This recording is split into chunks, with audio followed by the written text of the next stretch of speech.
Bonjour, l'objectif de cette vidéo est de vous montrer une modélisation par fonction affine dans le cadre d'un exercice. En 2006, la population d'éléphants d'Afrique était de 526 milliers. En 2016, celle-ci n'est plus que de 415 milliers. On modélise l'évolution de cette population par une fonction affine grand P. Donc on va dire que grand P, c'est en fait la population. Donc c'est la population d'éléphants d'Afrique.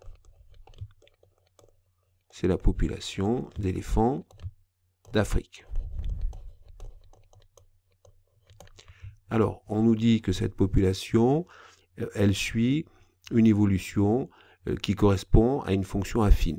Donc, on a donc un P de x qui va donc être égal à mx plus P. Donc, x, ça va correspondre à l'année. C'est la variable qui correspond à l'année.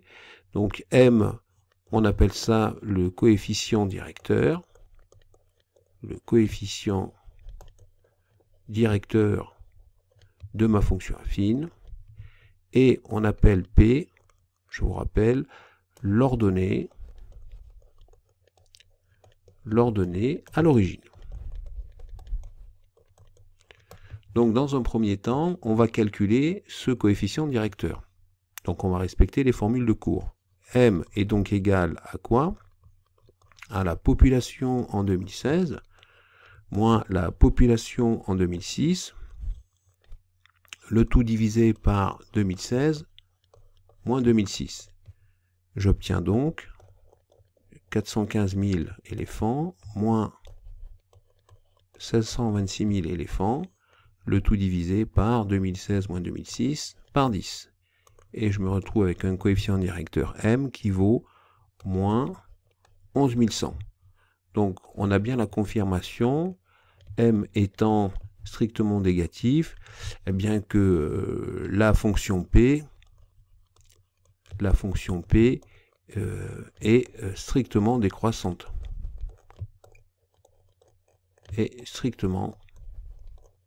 décroissante.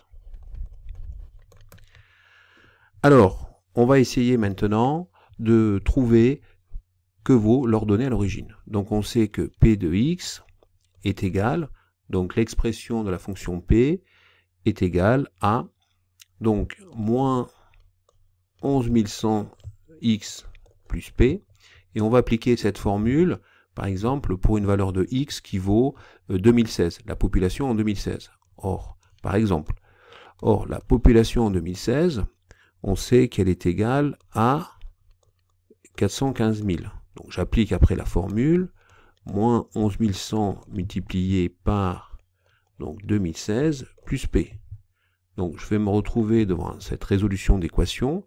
Alors ça, je vais le faire passer, le moins 11 100 fois 2016, je vais le faire passer à gauche, il va devenir positif. Et donc je vais me retrouver ici avec une valeur de P. Donc ça va être équivalent à petit p, donc l'ordonnée à l'origine, qui va donc être égal à quoi? À 415 000 plus donc 11 100 multiplié par 2016. Et donc au final, j'ai un petit p qui vaut 22 792 600. Donc j'ai un premier résultat, l'expression de ma population grand P, qui va donc être P de x égale moins 11 100 x plus moins 11 100 x plus donc 22 792 600. Donc avec un x qui correspond à l'année. Donc on nous demande maintenant la population par exemple en 2005. Donc la population en 2005 est donc égale à moins 11 100 fois donc 2005 plus donc 22 792 600, et bien avec la calculatrice, je trouve comme valeur pour 2005 une valeur qui est de 737 100, donc éléphants. Alors ensuite, donc la population en 2015 va donc être de moins 11 100 multiplié par 2015 plus donc 22 792 600. Et donc je vais me retrouver avec une population en 2015 d'éléphants d'Afrique qui sera de donc 426 100 éléphants. Donc on peut constater que malheureusement cette population diminue. C'est le problème de l'évolution de la biodiversité. Alors, on va faire maintenant donc la deuxième question. Quelle sera la population d'éléphants en 2055? Interprétez le résultat. Alors, si je fais, donc j'applique ma formule, donc je répète la formule que j'ai trouvée précédemment, c'était la population qui a pour expression, donc la fonction P qui a pour expression P de x égale moins donc 11 000 x plus 22 792 600. Et donc je vais calculer cette population pour 2055. Donc population pour 2055, moins 11 100 multiplié par 2055, plus 22 792 600. Et je vais me retrouver avec au final, en 2055, donc une population qui est de moins 17 900 éléphants. Or, ce n'est pas possible, je ne peux pas avoir de population négative. Donc en fait, la conclusion est malheureusement simple. Il n'y aura plus d'éléphants en 2055. Donc il n'y aura plus d'éléphants.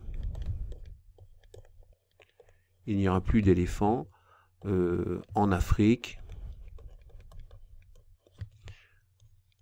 en 2055 si rien n'est fait. Donc voilà malheureusement vers quoi tend la population des éléphants d'Afrique. Donc, question numéro 3, si rien n'est fait, quelle sera la dernière année avant l'extinction de l'espèce? Donc l'extinction de l'espèce, mais malheureusement c'est assez simple à calculer, puisqu'on a l'expression de la population qui est P de x, qui est égale à moins 11 100 x plus 22 792 600. On va calculer l'année pour laquelle cette population elle va devenir nulle. Donc on va se retrouver à résoudre une équation. Donc ça c'est équivalent à écrire que 11 100 x est donc égal à moins 22 792 600. Je vais diviser des deux côtés de l'égalité par 11 600 pour me retrouver uniquement avec x. Donc moins 11 600 x divisé par 11 100, pas 11 600, pardon, moins 11 100 x divisé par 11 100. Ça va donc être égal à moins 22 792 600 divisé par moins 11 100. Donc je simplifie ici. Et donc je vais me retrouver avec au final un x qui va donc être égal à donc 22 792 600 divisé par 11 100. Donc divisé par 11 100, ce qui me donne à peu près comme valeur donc 2053,387. Donc je peux en conclure que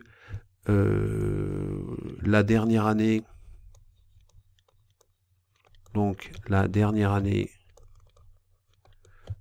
avant l'extinction de l'espèce,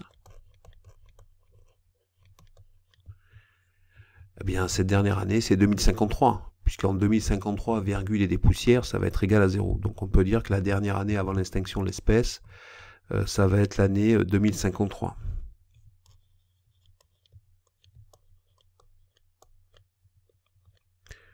Donc on voit un petit peu l'utilité des mathématiques, notamment appliquées dans certains domaines scientifiques. La modélisation permet des fois d'anticiper certains problèmes et donc après d'essayer d'y pallier. Et bien voilà, cette vidéo est finie. J'espère que ça vous a plu et puis je vous dis à bientôt sur le site Skol Mathématiques.